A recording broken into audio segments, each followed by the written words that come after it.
السلام علیکم ورحمۃ اللہ وبرکاتہ۔ الحمد للہ رب العالمین والصلاة والسلام علی رسولہ الامین وبعد۔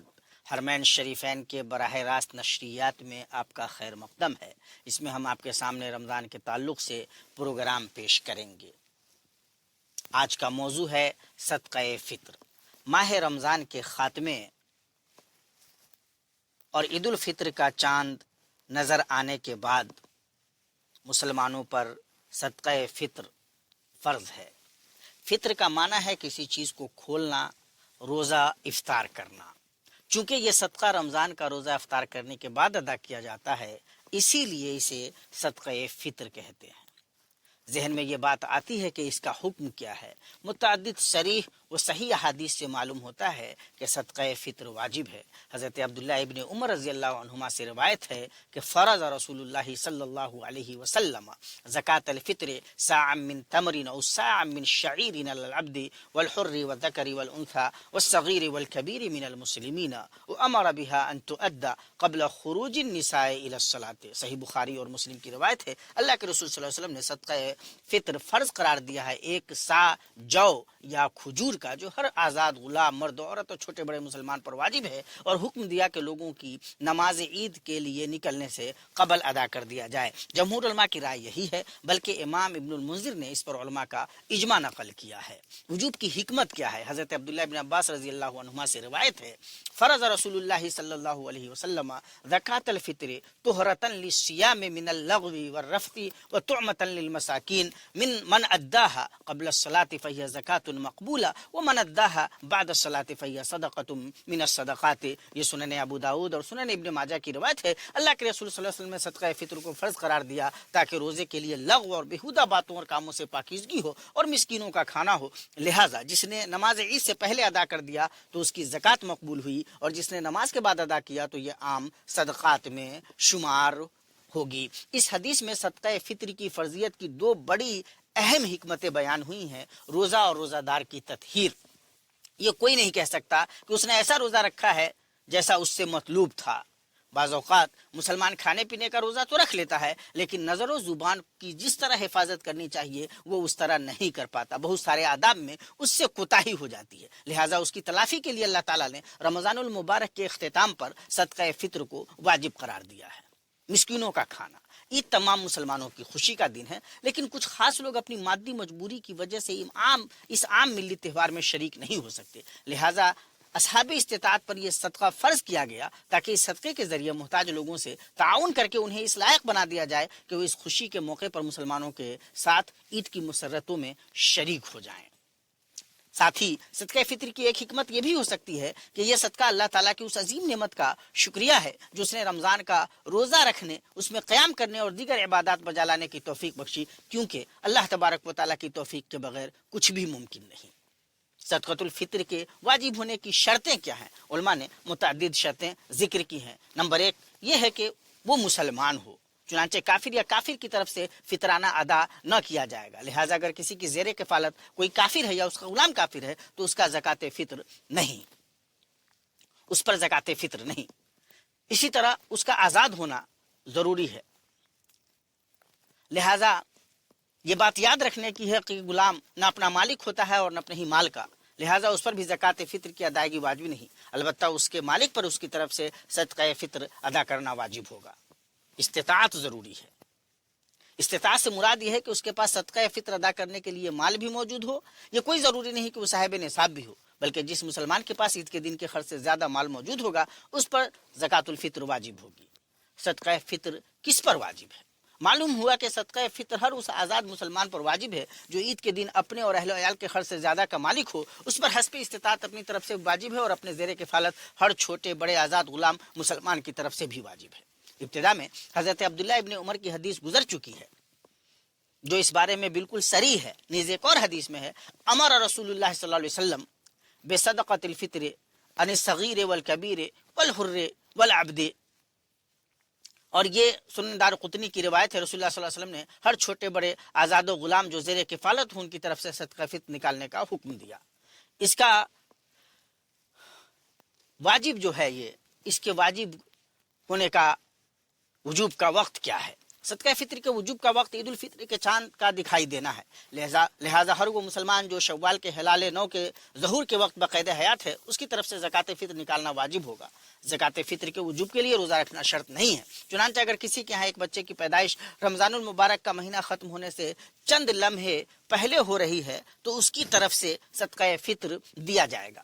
اسی طرح اگر کسی کا انتقال عید کا چاند دکھائی دینے سے چند لمحے پہلے ہوتا ہے تو اس کی طرف سے صدقہ فطر نکالنا واجب نہ ہوگا۔ یہیں سے معلوم ہوا کہ وہ بچہ جو ماں کے پیٹ میں ہے اس کی طرف سے صدقہ فطر مشروع نہیں۔ چنانچہ امام ابن المنذر لکھتے ہیں، دنیا اسلام کے کسی عالم کے بارے میں ہمیں معلوم نہیں کہ اس نے جنین یعنی جو بچہ کے ابھی پیٹ میں ہے اس کی طرف سے صدقہ فطر کو واجب کہا ہو۔ ہم تک اس سلسلے میں جن علماء کا قول پہنچا ہے ان میں حضرات عطا، امام مالک، امام ابو ثور اور اصحاب رائے ہیں۔ البتہ امام احمد بن حنبل مستحب قرار دیتے ہیں لیکن واجب نہیں کہتے۔ جو کچھ ہم نے کہا اس کے خلاف حضرت عثمان سے جو نقل کیا جاتا ہے وہ صحیح نہیں ہے۔ صدقہ فطر کس چیز سے دیا جائے؟ حضرت ابن عمر رضی اللہ عنہما کی حدیث جس کا ہم نے آپ سے ذکر بھی کیا کہ زکوٰۃ فطر کھجور اور جو سے ایک سا فرض قرار دی گئی ہے، صحیح بخاری اور صحیح مسلم کی روایت تھی، اور حضرت عبداللہ ابن عباس رضی اللہ تعالی عنہ کی بھی حدیث ہے، امرنا رسول اللہ صلی اللہ علیہ وسلم ان نؤدی زکاۃ رمضان صاعا من طعام عن الصغیر والکبیر والحر والمملوک من ادى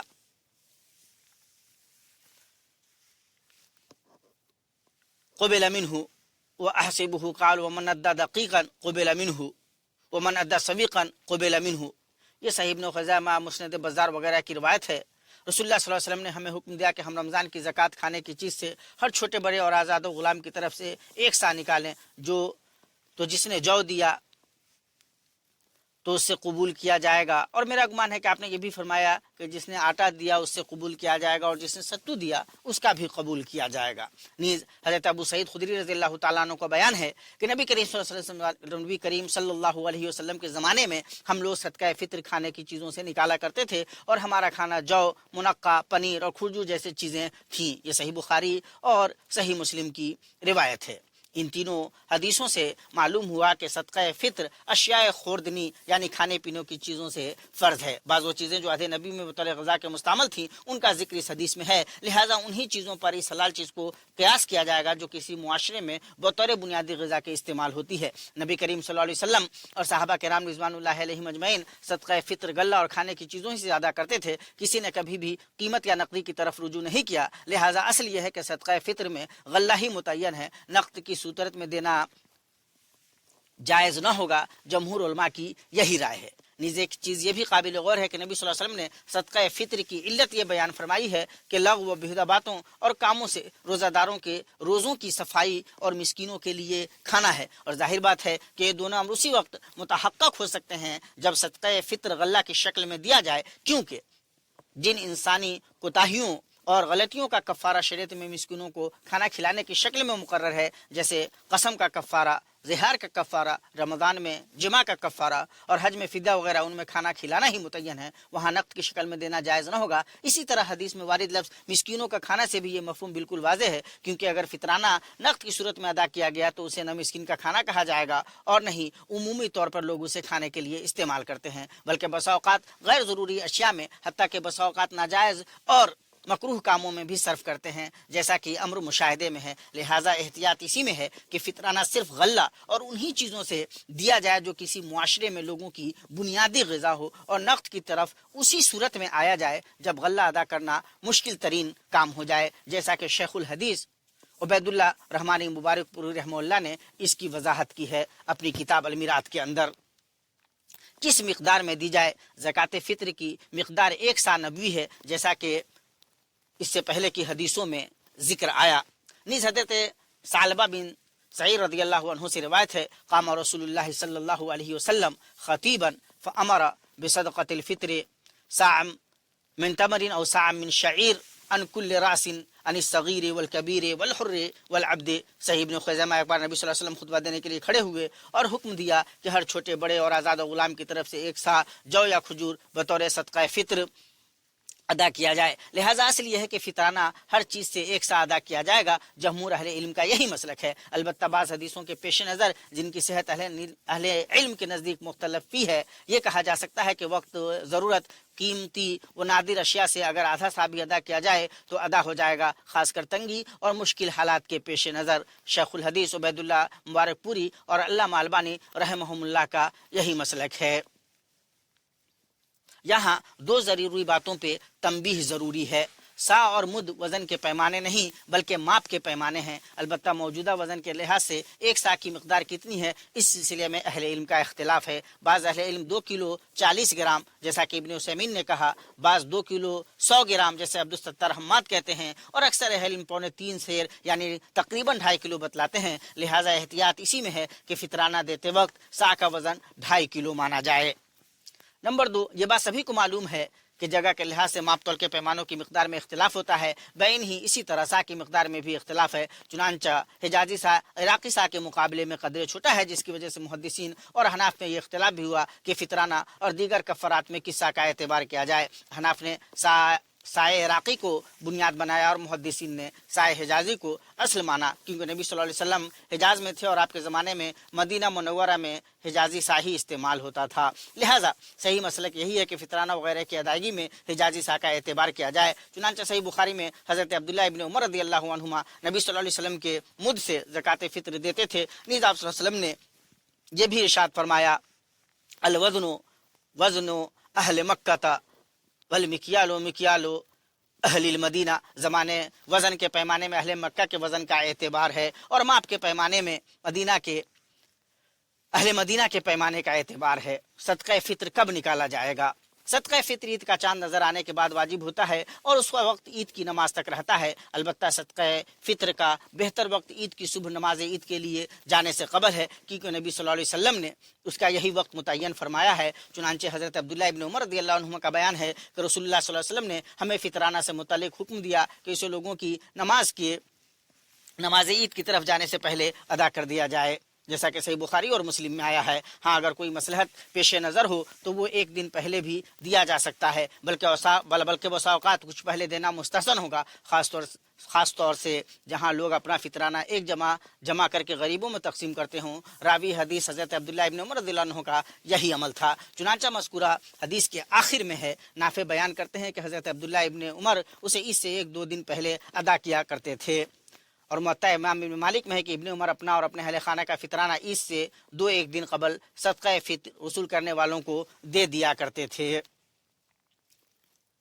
البتہ نماز عید سے مؤخر کرنا جائز نہ ہوگا، کیونکہ نبی کریم صلی اللہ علیہ وسلم نے فرمایا کہ جو شخص نماز سے پہلے ادا کرتا ہے تو اس کی قبول کر لی گئی، اور جو شخص نماز کے بعد ادا کرتا ہے تو اس کا شمار عام صدقات میں ہوگا۔ البتہ ایک بات یہاں پہ یاد رکھنے کی ہے کہ اگر کوئی بہت زیادہ پہلے دے دیتا ہے، شروع رمضان میں ہی یا بیچ رمضان میں ہی، بغیر کسی شرعی عذر کے، تو ایسا کرنا درست نہیں۔ صدقہ فطر کس کو دیا جائے؟ رسول اللہ صلی اللہ علیہ وسلم نے صدقہ فطر کو مسکینوں کا کھانا بتلایا ہے، لہٰذا راجح اور صحیح قول یہی ہے کہ صدقہ فطر کا حکم مصرف میں عام زکوٰۃ کا نہیں بلکہ صرف فقیر و مسکین کا حق ہے، انہیں ہی دینے سے ادا ہوگا۔ اسی طرح یہ بھی ضروری ہے کہ فقیر و مسکین مسلمان ہوں، غیر مسلم فقیر و مسکین کو دینا جائز نہ ہوگا، کیونکہ نبی صلی اللہ علیہ وسلم نے فرمایا انہیں عید کے دن سوال کرنے سے بے نیاز کر دو۔ سنن بہقی اور سنن دارقطنی کی روایت ہے۔ اس کا مفہوم یہ ہے کہ فطرانہ کا تعلق مسلمانوں سے ہے۔ نیز زکوٰۃ سے متعلق امام ابن المنذر لکھتے ہیں، اہل علم کا اجماع ہے کہ زکوٰۃ غیر مسلموں کو نہیں دی جائے گی۔ کس جگہ دی جائے، اس سلسلے میں اصل چیز یہ ہے کہ ہر شخص جہاں موجود ہے اپنی زکوٰۃ فطر اسی جگہ ادا کرے، کسی اور جگہ نہ بھیجے، کیونکہ قریب کے محتاج زیادہ حقدار ہوتے ہیں، لیکن جس جگہ موجود ہے وہاں صاحب حاجت نہیں ہے اور کسی جگہ منتقل کرنے میں کوئی دوسری مصلحت ہے یا سخت ضرورت ہے تو اپنی جائے اقامت سے منتقل بھی کیا جا سکتا ہے۔ یہ بنیادی طور پہ صدقۃ الفطر سے متعلق بنیادی احکامات تھے جو آپ کے گوشے گزار کیے گئے۔ امید کی جاتی ہے کہ ہم انشاءاللہ ان کے مطابق عمل کرنے کی کوشش کریں گے۔ یہ جو صدقۃ الفطر ہے یہ دراصل اللہ تبارک و تعالیٰ کی رضا جوئی کا ذریعہ ہے۔ ہم اللہ تبارک و تعالیٰ کو اپنی طرف سے راضی کرتے ہیں اور مسلمانوں میں جو اتحاد و اتفاق کا مظہر ہے، تعاون کا مظہر ہے، اس کا یہ بڑا عظیم مظہر ہے کہ ہم اپنے مسکین بھائیوں کا خیال کرتے ہیں، اپنے روزوں کی تطہیر کا کام بھی کرتے ہیں۔ اللہ تبارک و تعالیٰ سے دعا ہے کہ اللہ تبارک و تعالیٰ ہمیں ان تمام امور کو ذہن میں رکھ کر عمل کرنے کی توفیق عطا فرمائے۔ اب ہم الوداع لیتے ہیں، کل انشاءاللہ پھر مقررہ وقت پر آپ کے سامنے نئے پروگرام کے ساتھ حاضر ہوں گے۔ والسلام علیکم ورحمۃ اللہ وبرکاتہ۔